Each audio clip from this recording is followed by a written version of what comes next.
Shalom, jemaat Tuhan yang diberkati. Bagaimana keadaannya saat ini?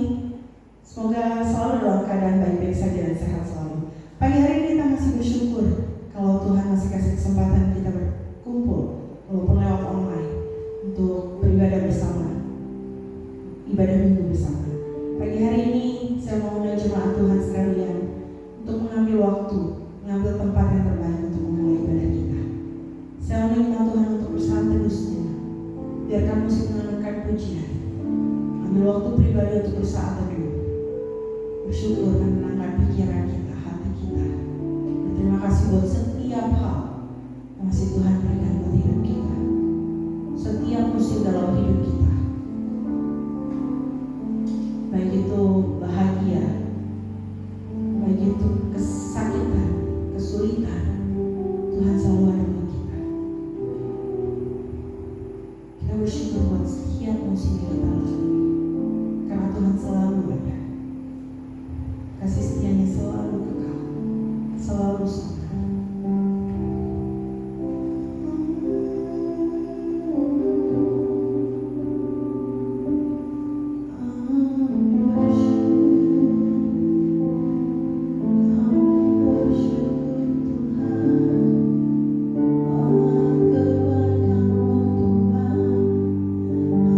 Musik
pagi hari ini kita tunduk kepala, kita berdoa.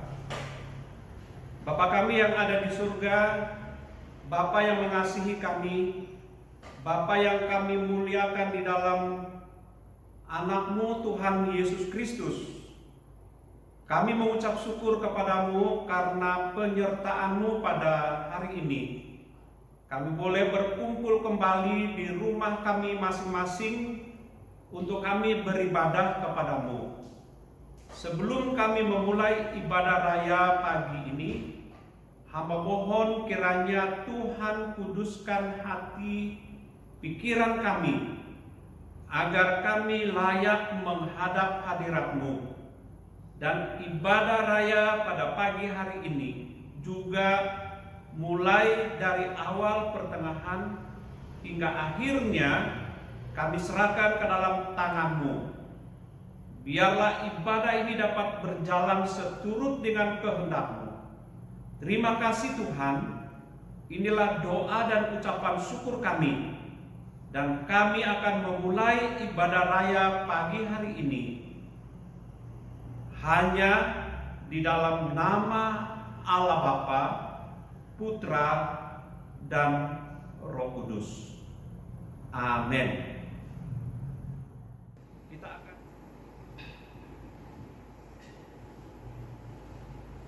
Kita mau angkat pujian buat Tuhan siang hari ini, pagi hari ini. Kita mau masuki gerbang Tuhan dengan puji-pujian kita. Mari kita angkat pujian. Masuki gerbangnya dengan hati yang bersyukur.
Setelah itu, Yesus pergi ke seberang danau Galilea atau danau Tiberias, itu sebutan lainnya.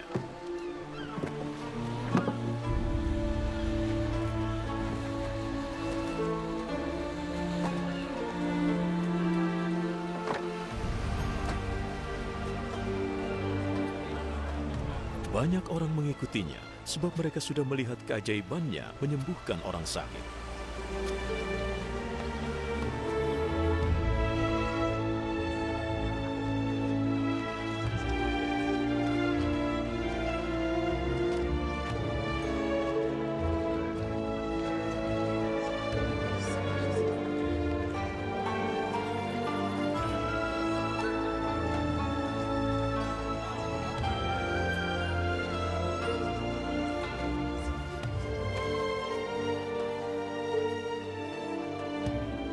Yesus naik ke atas bukit, lalu duduk dengan murid-muridnya.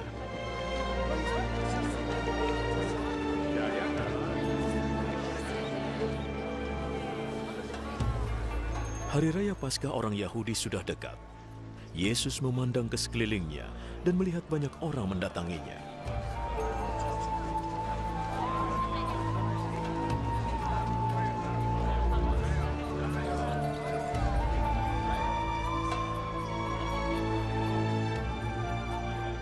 Di mana kita bisa beli makanan supaya semua bisa makan?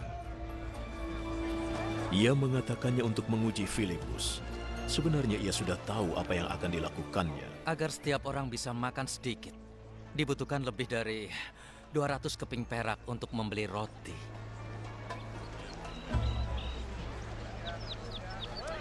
Murid Yesus yang lain, Andreas, saudara Simon Petrus, berkata, Di sini ada seorang anak laki-laki yang mempunyai 5 roti dan 2 ikan. Tapi tentunya tidak cukup untuk orang sebanyak ini. Suruh orang-orang itu duduk. di tempat itu ada banyak rumput. Jadi orang-orang itu duduk di rumput. Kira-kira ada 5.000 orang.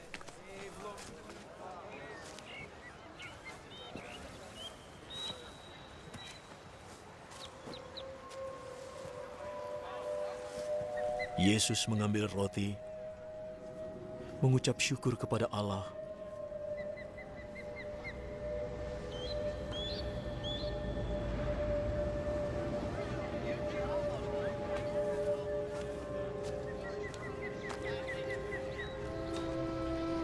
lalu membagikannya kepada mereka yang duduk di situ.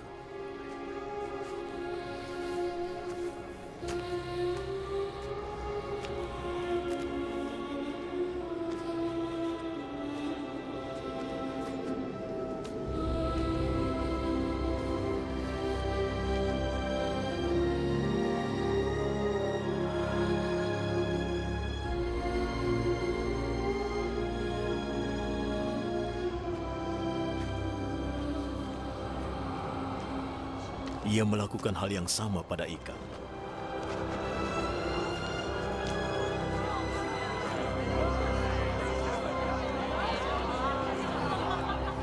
Lalu mereka semua makan dengan sepuas-puasnya.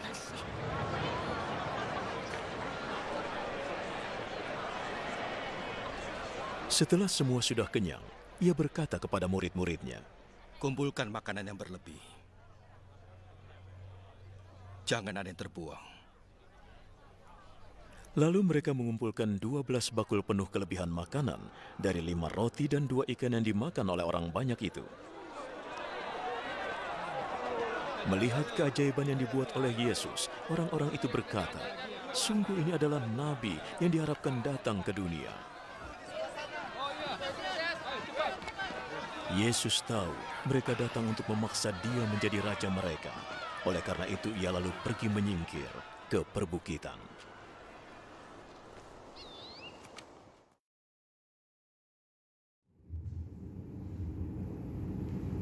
Jemaat Tuhan masih kuat untuk puji Tuhan.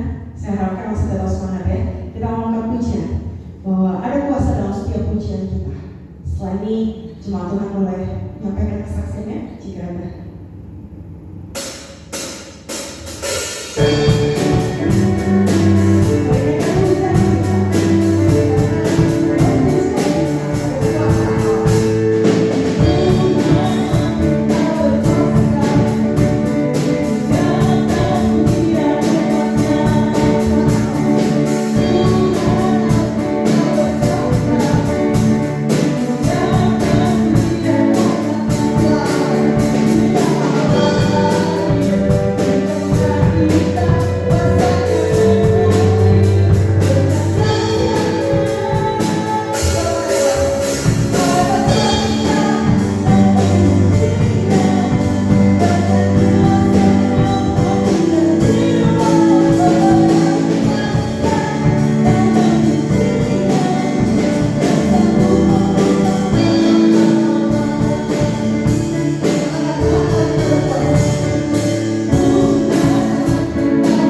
menjadi beban, apa yang menjadi kerinduan hati kita.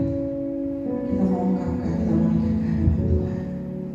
Sebelum kita melakukan pujian, ada mujizat kita bersyukur bahwa tangan Tuhan tidak kurang panjang untuk menolong kita. Tangannya tidak kurang panjang untuk mendengar setiap seruan kita. Oleh karena itu jangan pernah ragu, jangan pernah jemu-jemu berdoa sama Tuhan. Naikkan syukur, naikkan isi hati.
Saat ini kita akan mendengarkan kebenaran firman Tuhan. Kita mau siapkan hati, masuk lebih dalam lagi hadirat Tuhan. Kita membawa korban syukur kita. Kita mau membawa hati kita, hidup kita sebagai persembahan hidup yang berkenan di hadapan Tuhan. Mari jemaat Tuhan menunduk diri. Kita mau angkat satu pujian membawa korban syukur.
Mari kita berdoa.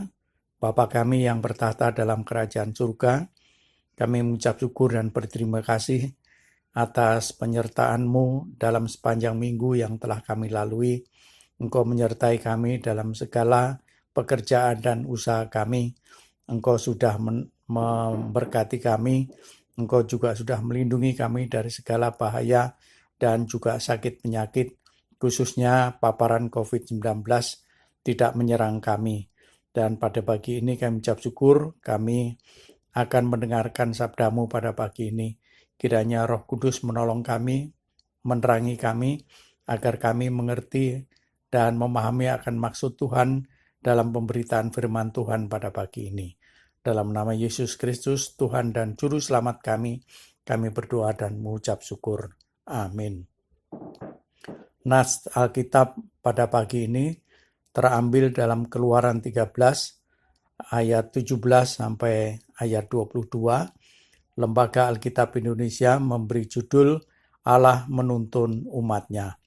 Setelah Fir'aun membiarkan bangsa itu pergi, Allah tidak menuntun mereka melalui jalan ke negeri orang Filistin, walaupun jalan ini yang paling dekat, sebab firman Allah, jangan-jangan bangsa itu menyesal apabila mereka menghadapi peperangan sehingga mereka kembali ke Mesir. Tetapi Allah menuntun bangsa itu berputar melalui jalan di padang gurun menuju ke Laut Teberau. Dengan siap sedia berperang berjalanlah orang Israel dari tanah Mesir. Musa membawa tulang-tulang Yusuf, sebab tadinya Yusuf telah menyuruh anak-anak Israel bersumpah dengan sungguh-sungguh, Allah tentu akan mengindahkan kamu, maka kamu harus membawa tulang-tulangku ke dari sini. Demikianlah mereka berangkat dari Sukot dan berkemah di Elam di tepi padang gurun. Tuhan berjalan di depan mereka pada siang hari dalam tiang awan untuk menuntun mereka di jalan, dan pada waktu malam dalam tiang api untuk menerangi mereka, sehingga mereka dapat berjalan siang dan malam. Dengan tidak beralih tiang awan itu tetap pada siang hari dan tiang api pada waktu malam di depan bangsa itu. Renungan firman Tuhan pada pagi ini kami beri judul mengucap syukur mengawali mujizat. Pada Yohanes 6 ayat 11 dikatakan, lalu Yesus mengambil roti itu, mengucap syukur dan membagi-bagikannya kepada mereka yang duduk di situ. Demikian juga dibuatnya dengan ikan-ikan itu sebanyak yang mereka kehendaki. Tuhan Yesus yang adalah Tuhan sekalian alam semesta ini saja perlu mengucap syukur kepada Tuhan dalam doanya. Ia selalu mengucap syukur kepada Bapanya karena ia menyadari dalam Yohanes 5 ayat 30, aku tidak dapat berbuat apa-apa dari diriku sendiri, aku menghakimi sesuai dengan apa yang aku dengar dan penghakimanku adil, sebab aku tidak menuruti kehendakku sendiri, melainkan kehendak Dia yang mengutus aku. Inilah yang menjadi pertanyaan banyak orang, dan ini juga yang menjadi batu sandungan bagi orang yang akan menuju kebinasaan, yaitu mengapa Tuhan Yesus yang adalah Tuhan masih berdoa kepada Allah Bapanya. Kalau begitu, Tuhan Yesus bukan Tuhan dong. Kenapa dia harus berdoa kepada Bapanya? Dan ternyata bahwa firman Tuhan dengan jelas mengatakan dalam Filipi 2 ayat yang ke-6 dikatakan, yang walaupun dalam rupa Allah tidak menganggap kesetaraan dengan Allah itu sebagai milik yang harus dipertahankan, melainkan telah mengosongkan dirinya sendiri dan mengambil rupa seorang hamba dan menjadi sama dengan manusia. Jadi Yesus adalah manusia 100% dan dalam waktu bersamaan menjadi Allah 100% pula. Dan kemampuan Tuhan Yesus bergantung kepada Allah Bapa yang mengutusnya. Itulah sebabnya ketika ia menerima makan siang seorang anak laki-laki berupa 5 roti dan 2 ekor ikan, ia mengucap syukur, menengadah ke langit, lalu membagi-bagikannya kepada murid-muridnya, dan diteruskan kepada 5.000 orang laki-laki, tidak termasuk perempuan dan tidak termasuk anak-anak, dan masih sisa 12 bakul. Bahkan ia menantang kepada orang banyak itu untuk mengambil sebanyak yang mereka kehendaki. Jadi, jangan cepat panik kalau persediaan keuangan kita mulai menipis dan tinggal sedikit lagi. Itulah 5 roti dan 2 ekor ikan pada tangan kita. Ketika kita mengucap syukur kepadanya, karena ia adalah penyedia dan sumber pemenuhan kita, terlepas dari yang sedikit itu akan cukup dan melimpah, bahkan masih ada sisanya. Sama seperti nasihat Rasul Paulus kepada jemaat Filipi, pasal yang keempat ayat ke-6, janganlah kamu khawatir tentang apapun juga, tetapi nyatakanlah dalam segala hal keinginanmu kepada Allah dalam doa dengan ucapan syukur. Jadi apapun masalahnya, awali ucapan syukur sebagai solusi mengawali doa kita.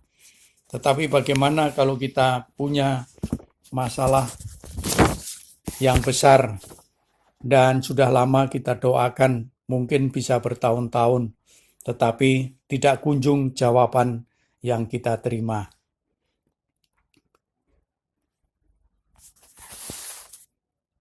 Bagi Tuhan, tentu tidak ada yang mustahil bisa dilakukannya, ibarat membalik telapak tangan bisa terjadi. Ada kalanya Tuhan tidak langsung menjawab, tetapi mengulurnya.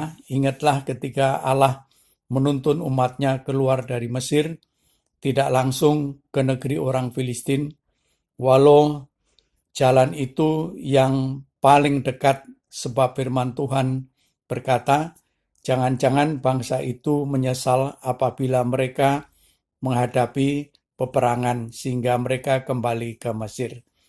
Tuhan melihat bangsa Israel belum siap mentalnya untuk menghadapi dunia yang baru setelah keluarnya dan kelepasannya dari Firaun, mengingat selama 430 tahun hidup di bawah kekuasaan Firaun, bahkan memperbudaknya. Ada hamba Tuhan mengatakan lebih mudah mengeluarkan bangsa Israel dari Mesir daripada mengeluarkan Mesir dari hati orang Israel. Artinya, mental budak yang selama ini yang membentuk hidupnya tetap melekat pada hati orang Israel. Terbukti ketika di padang gurun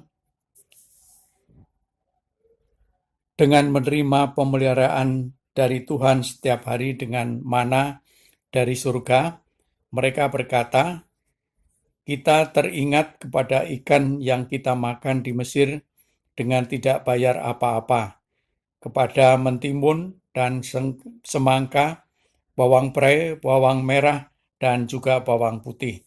Tetapi sekarang kita kurus kering, tidak ada sesuatu apapun kecuali mana ini saja yang kita lihat. Bilangan 11 ayat 5 dan 6. Dan Tuhan menjawab keluhan dan kerinduan untuk makan yang lain selain mana, yaitu dengan menghamburkan burung puyuh dari seberang laut dengan perantaraan angin yang datangnya dari Tuhan asalnya. Jadi walaupun Tuhan belum menjawab permohonan kita, tetaplah mengucap syukur, karena di balik penundaan ada maksud Tuhan untuk membenahi mental kita, sebab sebagai budak dosa dan Tuhan ingin menuntaskan masalah terbesar kita, yaitu pergumulan hidup kita yang kita anggap besar dan lama selama ini. Tuhan akan selesaikan dengan cara Tuhan sendiri.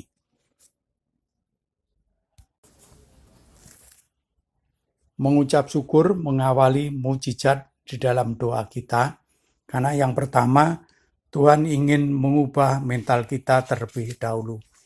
Bangsa Israel tumbuh dan besar di bawah kekuasaan Firaun selama 430 tahun. Mereka hidup di bawah kekuasaan perbudakan selama ini, sehingga mereka tidak mempunyai tatanan kehidupan sebagai sebuah bangsa pada umumnya. Mereka tidak mengenal tatanan pemerintahan yang mempunyai pemimpin, tatanan hukum yang mengatur kehidupan mereka sehari-hari. Itulah sebabnya Tuhan ingin menyelamatkan dan mengeluarkan mereka dari Mesir untuk memasuki tanah mereka sendiri yang telah dijanjikan kepada nenek moyang mereka. Mereka menolak kepemimpinan Musa dalam Keluaran 2 ayat 14a. Siapakah yang mengangkat engkau menjadi pemimpin dan hakim atas kami? Dan memang biasanya orang yang mempunyai mental budak ditandai dengan gampang untuk curiga terhadap sesamanya, terhadap bangsanya, yang mengakibatkan Musa melarikan diri karena Firaun berikhtiar untuk membunuh Musa. Ketika peristiwa Musa membunuh orang Mesir yang memukul orang Ibrani, inilah yang membuat perbudakan orang Israel diperpanjang selama 30 tahun, sebab Tuhan telah berfirman kepada Abram dalam Kejadian 15 ayat 13 bahwa keturunannya akan diperbudak bangsa asing dan dianiaya selama 400 tahun. Kenyataannya mereka diperbudak selama 430 tahun.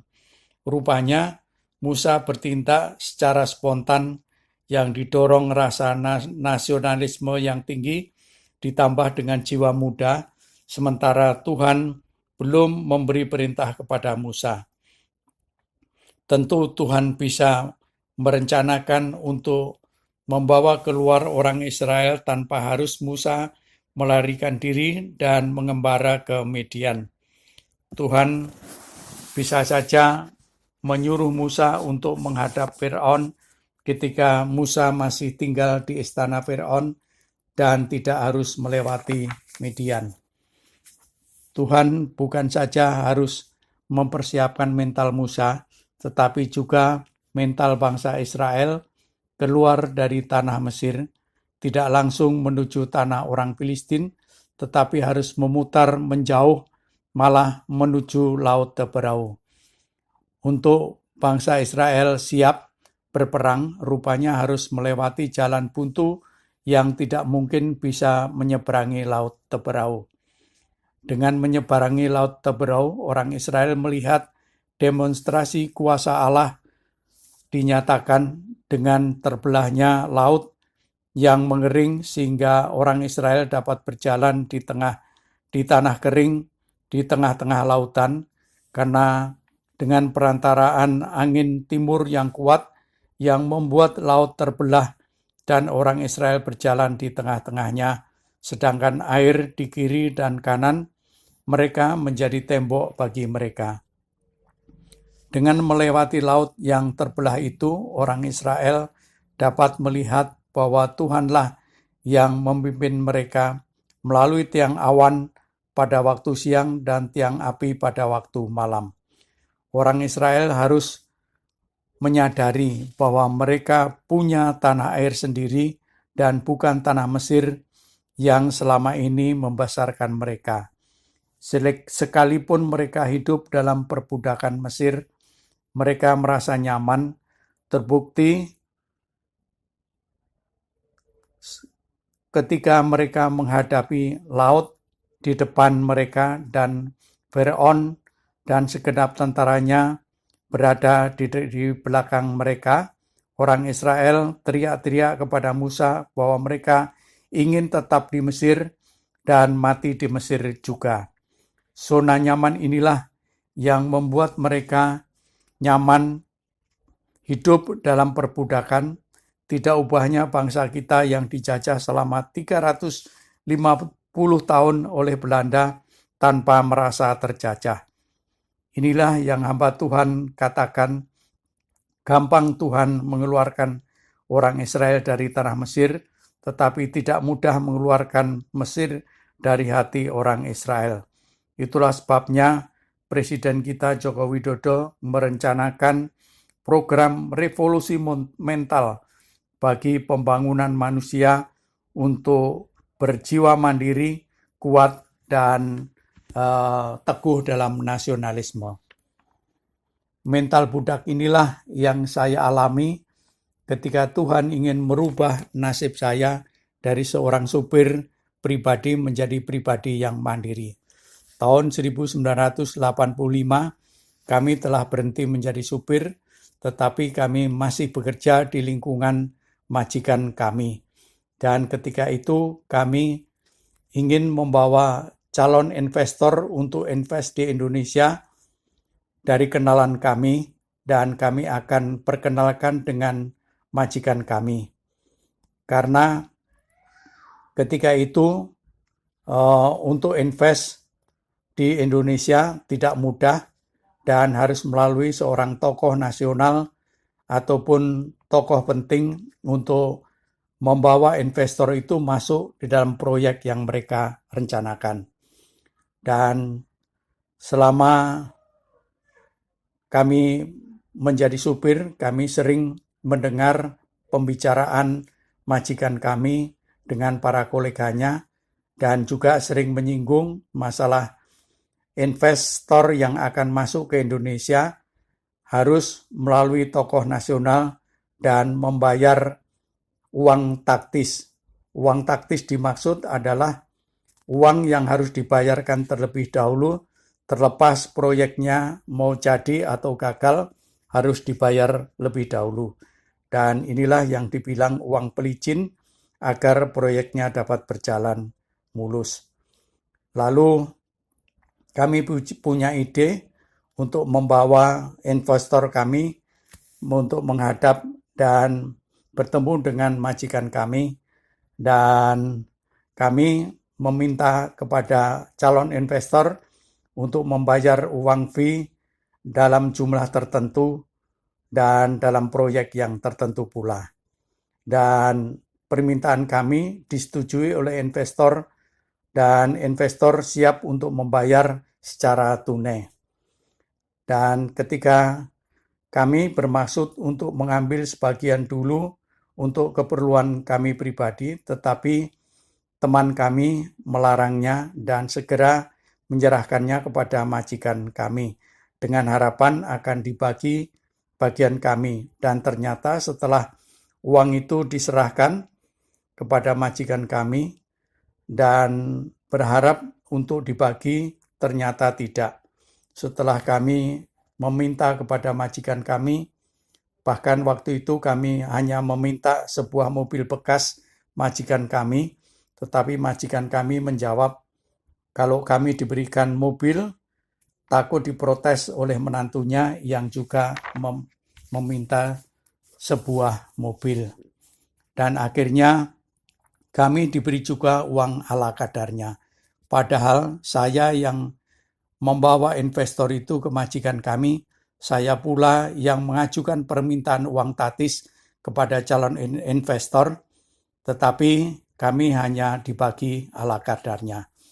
Mulai kejadian ini, kami sadar bahwa kami tidak bisa melepaskan diri dari pengaruh majikan kami, sementara kami keluar dari lingkungan kerja majikan kami dan memulai usaha sendiri dengan membuat usaha kue tar. Dan inilah mental budak yang kami alami selama itu, sehingga kami tetap dibayangi oleh pengaruh majikan kami untuk mengambil keputusan yang harus kami ambil.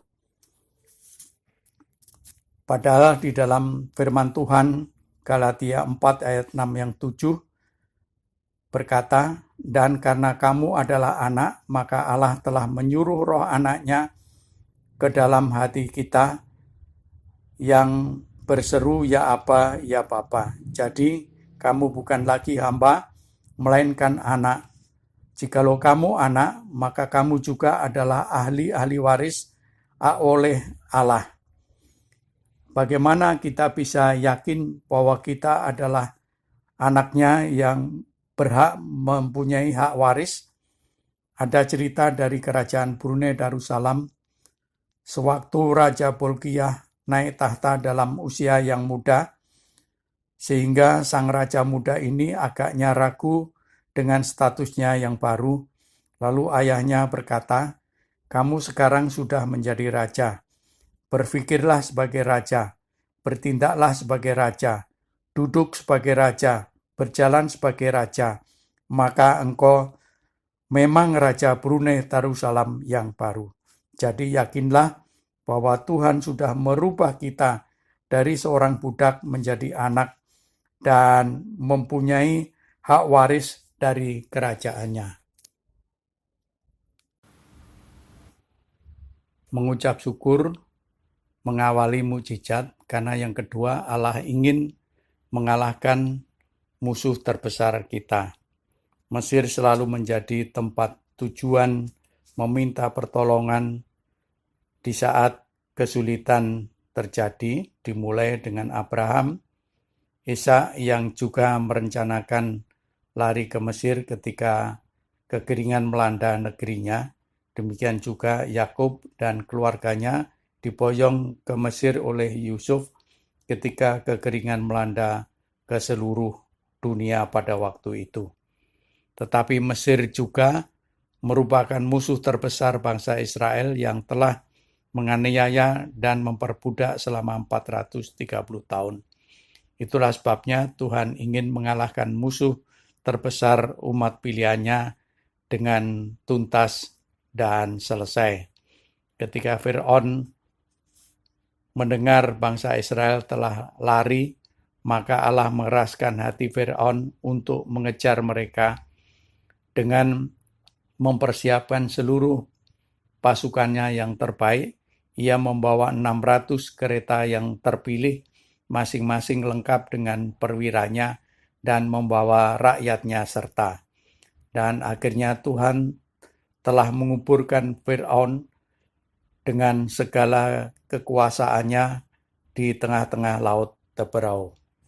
Memang setelah Mesir sudah terkalahkan, orang Israel tetap mempunyai musuh-musuh berikutnya, tetapi musuh-musuh yang lebih kecil daripada Israel, yaitu orang Het, orang Girgasi, orang Amori, orang Kanaan, orang Feris, orang Hewi, dan orang Yebus. 7 bangsa yang lebih banyak dan lebih kuat daripadamu. Dan memang Israel harus berperang, tetapi Tuhan yang memberi kemenangan bagi bangsa Israel. Itulah sebabnya Tuhan sengaja membawa keluar dari Mesir, tidak langsung menuju tanah orang Filistin, walaupun rute ini yang terdekat, tetapi membawa orang Israel melewati jalan yang memutar menuju Laut Teberau. Dan dengan terkalahnya orang Israel itulah membuat orang Israel siap untuk berperang menghadapi musuh-musuh berikutnya. Dan memang ternyata dalam kehidupan kita, mungkin ada pergumulan kita yang besar dan yang lama sudah kita gumuli, tetapi juga belum terjawab. Mungkin Tuhan sedang mempersiapkan akan mental kita untuk menghadapi tantangan yang lebih besar yang Tuhan akan lakukan dalam kehidupan kita. Sama seperti orang Israel yang harus berperang menghadapi 7 bangsa, demikian juga bagi orang Kristen, kita juga mempunyai pergumulan dan mempunyai musuh, sehingga kita diharuskan untuk masuk dalam pertandingan iman yang diharuskan pada kita, seperti yang tertulis dalam 1 Timotius 6 ayat 12, bertandinglah dalam pertandingan iman yang benar dan rebutlah hidup yang kekal. Untuk itulah engkau telah dipanggil dan telah engkau ikrarkan ikrar yang benar di depan banyak saksi. Jadi kita sendiri yang harus menghadapi masalah-masalah itu, tetapi Tuhan yang akan membuat dan mengarahkan, mengkondisikan sehingga akhirnya kita mendapatkan kemenangan. Tetapi mungkin kita bertanya, apakah Tuhan bersedia melakukan untuk kita? Pertanyaan ini juga yang dipertanyakan seorang yang sakit kusta dalam Matius 8 ayat 1-4. Ia berkata, Tuhan, jika Tuhan mau, Tuhan dapat mentahirkan aku. Seorang yang sakit kusta harus dikucilkan dari masyarakat, bahkan keluarga yang terdekat pun juga harus mengucilkannya. Dan kalau berjalan pun harus membunyikan benda-benda agar menimbulkan bunyi sebagai tanda bahwa dia sedang sakit kusta, karena sakit kusta itu merupakan kenajisan dan sangat menular. Ia merasa tidak layak untuk menerima pentahiran karena kondisi yang berbau dan menjijikkan. Tetapi apa tindakan Tuhan Yesus? Lalu Yesus mengulurkan tangannya, menjamah orang itu dan berkata, aku mau, jadilah engkau tahir. Seketika itu juga tahirlah orang itu daripada kustanya. Tuhan Yesus tidak menyentuh setiap orang yang disembuhkannya. Ada kalanya ia hanya berbicara dan orang sakit itu sembuh. Namun pada orang yang sakit kusta ini, Tuhan Yesus mengulurkan tangannya dan menjamah. Seketika itu lenyaplah kustanya, dan karena Tuhan menjamahnya dengan lembut, sehingga si kusta mendapatkan perhatian secara pribadi. Menyentuh orang sakit kusta, Tuhan Yesus menunjukkan jamahan secara pribadi yang selama ini tidak dirasakan si kusta selama menderita. Hal ini dilakukan Tuhan Yesus untuk menyembuhkan luka emosi yang dialami selama menderita kusta. Tuhan Yesus sama kemarin, hari ini, dan selamanya. Apapun terobosan yang kita minta darinya, ia berkata kepada kita, aku mau. Dan Tuhan menjamah kita secara pribadi, sehingga mungkin kita yang tadinya pemarah, tidak lagi menjadi pemarah, yang tadinya gampang sakit hati, tidak mudah untuk sakit hati. Oleh sebab itu, jangan terpengaruh ketidaklayakan kita, dan memang kita tidak layak untuk menerima terobosan dengan usaha dan prestasi kita sendiri, tetapi Tuhan berkata, aku mau menolong kamu. Sebagai kesimpulan, terobosan dan mujizat akan terjadi jikalau pengucapan syukur kita awali dalam setiap doa kita, dan Tuhan mau memberikan dan menyediakan seberapa yang kita kehendaki. Tuhan punya rencana masa depan untuk setiap kita, yang yaitu masa depan yang penuh harapan.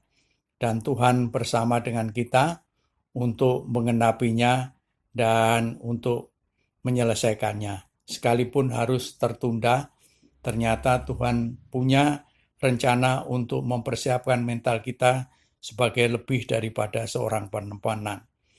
Tuhan juga sudah mengalahkan musuh kita yang terakhir, ialah maut, telah dibinasakan.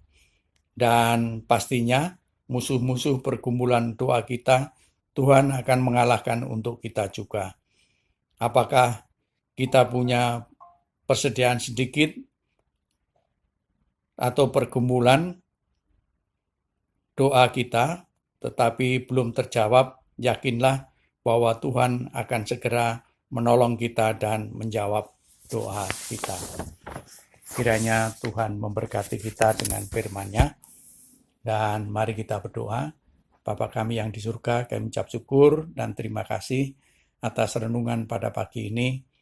Melalui pertolongan Roh-Mu yang kudus, kami dapat memahami, mengerti akan maksud Tuhan, bahwa kami disarankan dan dianjurkan untuk mengucap syukur terlebih dahulu dalam setiap doa-doa kita, karena kita tahu bahwa Tuhan menyediakan yang terbaik dalam kehidupan kami.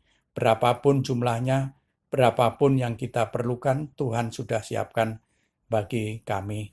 Dan juga Tuhan mempersiapkan hati dan mental kami untuk menghadapi masa-masa yang sulit yang akan kita hadapi di depan nanti. Terima kasih Bapa. Dalam nama Tuhan kami Yesus Kristus, kami berdoa dan mengucap syukur. Amin.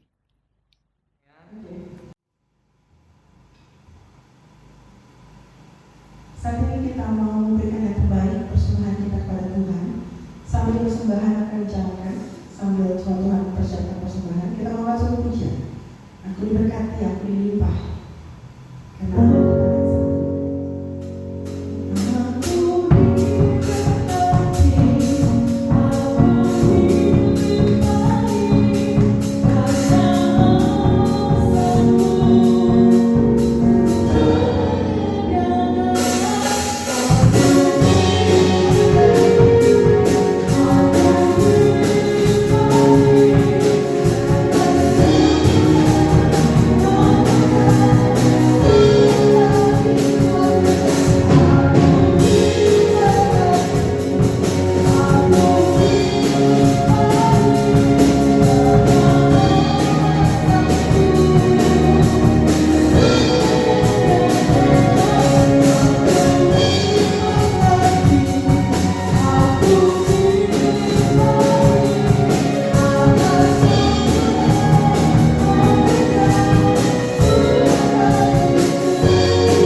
Siang ini kita mau mengakhiri ibadah kita.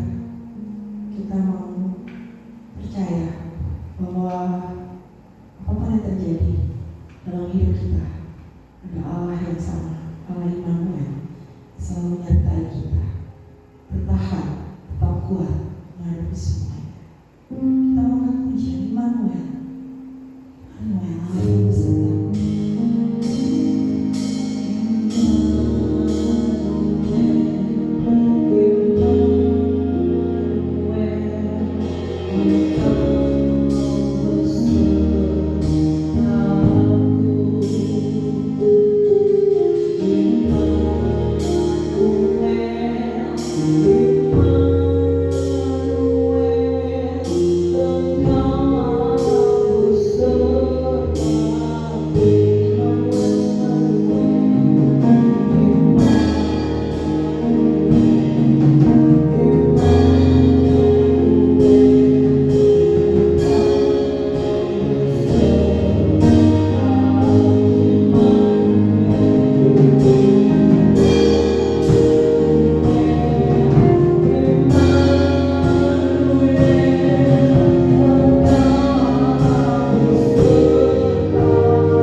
Karena ucapan syukur, karena harapan kita adalah awal dari semua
pada pagi hari ini, saya mengajak jemaat Tuhan untuk bangkit berdiri, kita berdoa. Dengarkan firman Tuhan. Jika engkau baik-baik mendengarkan suara Tuhan Allahmu dan melakukan dengan setia segala perintahnya yang kusampaikan kepadamu pada hari ini, maka Tuhan Allahmu akan mengangkat engkau di atas segala bangsa di bumi. Segala berkat ini akan datang kepadamu dan menjadi bagianmu jika engkau mendengarkan suara Tuhan Allahmu. Diberkatilah engkau di kota dan diberkatilah engkau di ladang. Diberkatilah buah kandunganmu, hasil bumimu dan hasil ternakmu, yakni anak lembu sapimu dan kandungan kambing dombamu. Diberkatilah bakulmu dan tempat adonanmu. Diberkatilah engkau pada waktu masuk dan diberkatilah engkau pada waktu keluar. Jemaat yang diberkati oleh Tuhan, arahkan hatimu kepada Tuhan dan tadahkanlah tanganmu, terimalah berkat Tuhan. Kasih karunia dari Allah Bapa, damai sejahtera dari Tuhan kita Yesus Kristus, serta persekutuan di dalam Roh-Nya yang kudus menyertai kita sekalian saat ini sampai Maranatha, Yesus datang melantik kita saleh-salehnya. Amin. Bersama-sama kita memuji Tuhan dengan pujian El Shaddai. El Shaddai, El Shaddai, Allah Maha Kuasa. Dia besar, Dia besar, El Shaddai mulia, El Shaddai, El Shaddai, Allah Maha Kuasa. Berkat-Nya melimpah, El Shaddai.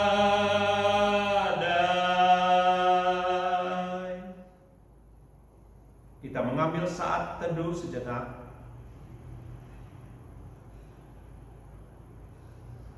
Ibadah kita selesai, Tuhan Yesus memberkati